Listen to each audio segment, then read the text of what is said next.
I do not know if there are people who have something to ask. Maybe we did not ask your question, we didn't answer your question that you had asked during the panel, of course, because there was a bit of those questions. And whether we can actually ask that question and see, some of the answers may not come from us. It may come from your own experiences, which would be great to hear. So would you like to at least ask one of the questions, and let's see if we can find an answer for it. My question was that KRA is just looking after registered taxpayers, yeah, and they are trying to get more and more tax revenues by squeezing them. But I think efforts made by them is not enough for getting more unregistered people in the tax net. Because as compared with SMEs and other registered taxpayers, if you look at the unorganized sector, I'm sure if you combine them, it is even much larger than what registered sector is. So KR is not doing anything, or if it is doing anything, is it enough? Because every time if there is anything, Treasury has a problem, they are just trying to squeeze the existing taxpayers by getting more and they try to get more and more revenue from them. And if SME sector is paying more than 80% revenue to the Treasury, what government is doing to support this SME sector so that they grow even further? So this was my question. Can I add something to that? Okay. Over lunch, we were discussing that now that mobile phone charges have gone down, the government is going to be making a lot less excise money. So that deficit is bound to come from us taxpayers. So that's something to think about. Okay. Thank you so much for those two questions. In the first case, expand the tax base so that it's not just you who is being squeezed to pay a lot more. And the second one is the loss of revenue through excise duties, etc., because of the lower charges for mobile phones. Is that right? Connectivity or airtime and so on. Josephat, would you like to answer that question? Thank you for that question. Actually, on a full-time basis, I'm a taxman. That's what I do for a living. I make sure that you just pay just enough to Caesar. That's what I do for a living 24/7. With regard to taxes, I hear the concern that you have in terms of government squeezing more from the SME. And the KRA has indeed realized that. And what I've done is effective 1st of November, there'll be a full operational department with about 92 people, specifically just taking care of the middle markets. So you'll no longer be categorized within the large taxpayer office. You'll no longer be with the domestic revenue being the people who are below the 10 million radar. There's a special unit which has been formed by KRA to look at the SME sector. And obviously, it's important to use this forum for TOP100 to really come up with what is it that we want the government to do for us. Because the way the government operates is if you don't ask, you don't get. Life is unfair. In life, you get what you negotiate, not what you deserve.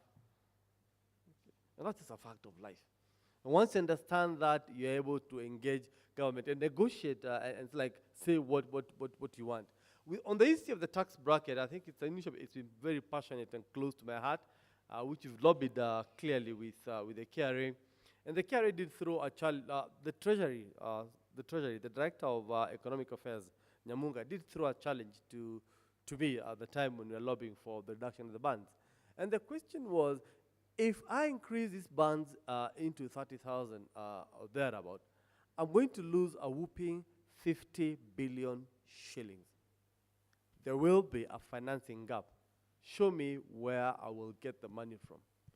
And a lot of professionals and consultants did have a good answer in terms of where the government can fill in the gap in terms of expanding the tax brackets to accommodate the so-called low-income earner, because it forms a substantial part of their tax revenue base, being 50 billion. And that's important with free primary education and the various initiatives going through government.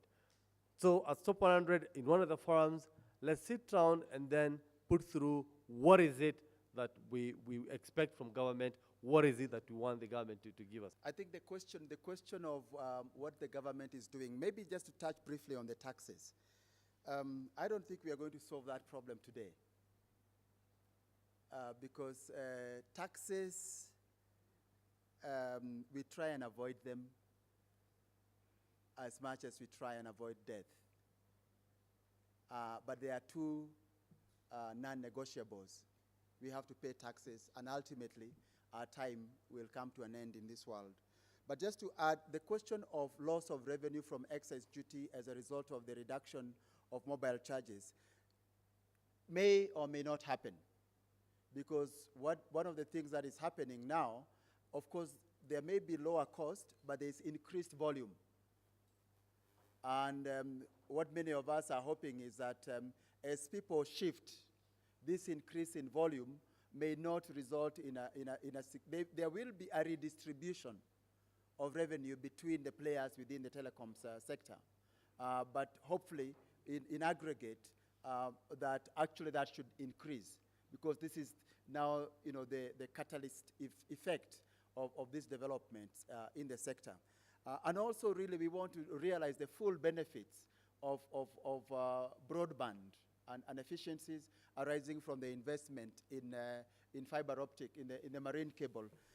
And the Nation Media Group and I and other partners, as KPMG, actually were involved in 2002 in Mount Kenya in initiating that process of investing in the fiber optic cable. So we will be looking at that forum. Will also be looking at an event to celebrate the results of this. Now, in supporting the SMEs, if you look at Vision 2030 and the economic pillar, there is a recognition that Kenya must develop its own entrepreneur class to realize the anticipated 10% annual growth. And what we need to be able to do ourselves is to provide input into the policies. I know, for example, within the Ministry of Finance, they have already set aside some money, and they are actually looking for credible businesses to access some of this money. There's one of the other initiatives we are hoping will come out of Top 100 is to bring together the key government departments. We had the Registrar of Companies here. We had invited the Ministry of Local Government, the Ministry of Lands, the Ministry of Finance.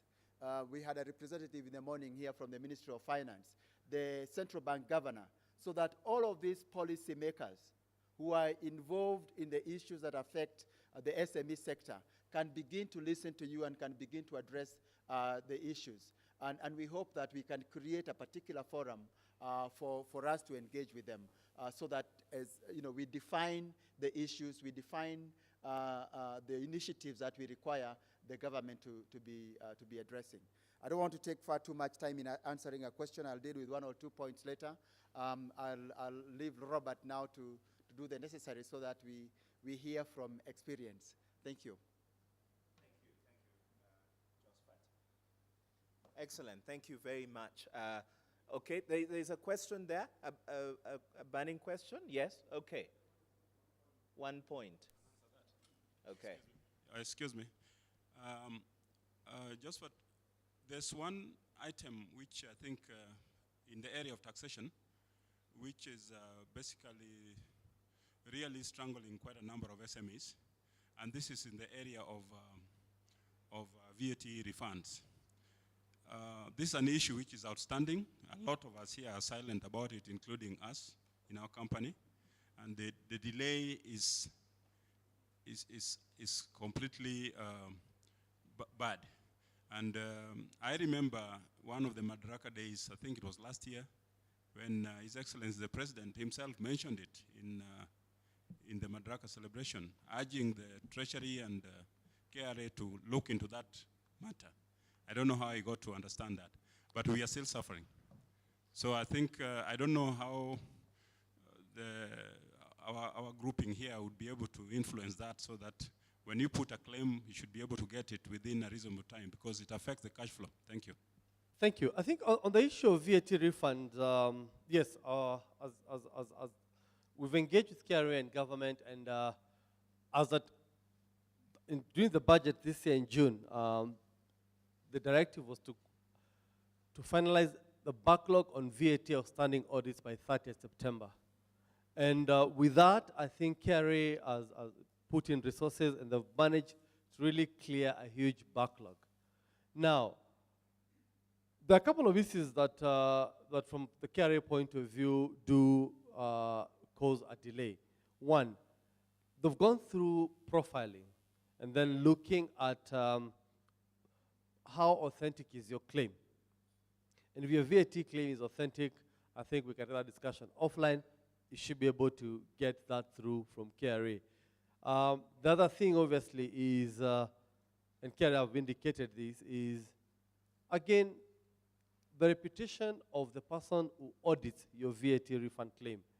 Because way back in 1998, the KRA outsourced the auditing of the VAT refund to auditors, to accountants.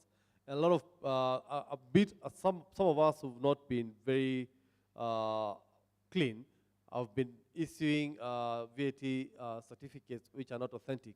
And in the process, KRA, before they realized that, they had lost about 1.8 billion. So they were tightening the screws on that. Last month, the allocation from Treasury across into KRA, it used to be 900 million on a monthly basis. Last month, they pumped it up to 2 billion to clear backlog of VAT refunds. So I'd be surprised if people have refunds for the year 2007, 2008. That has been cleared. But yes, that's something we can take up. And there's a question which has been put through by Fazel Abbas of Microscale saying, given the mid-sized taxpayers office has now been formed, can we have a forum with them at the end of the year or early next year to engage? We'll invite the commissioner, and it's run by a deputy commissioner. We'll have a forum. We'll invite that specific office in one of the forums. And we have a very robust discussions with that office. And the gentleman who's been given the mandate in that office is someone I know very well, and is willing to actually change, and he's made a difference within the large taxpayers office. And I hope he'll replicate the same across with the media, and I have faith in that. And we'll organize for that, and we engage. But we've got issues on VAT refunds. Maybe we can just discuss it offline, one-to-one, look at the status. I'll give you feedback of what needs to be done, and that can be done. Thank you.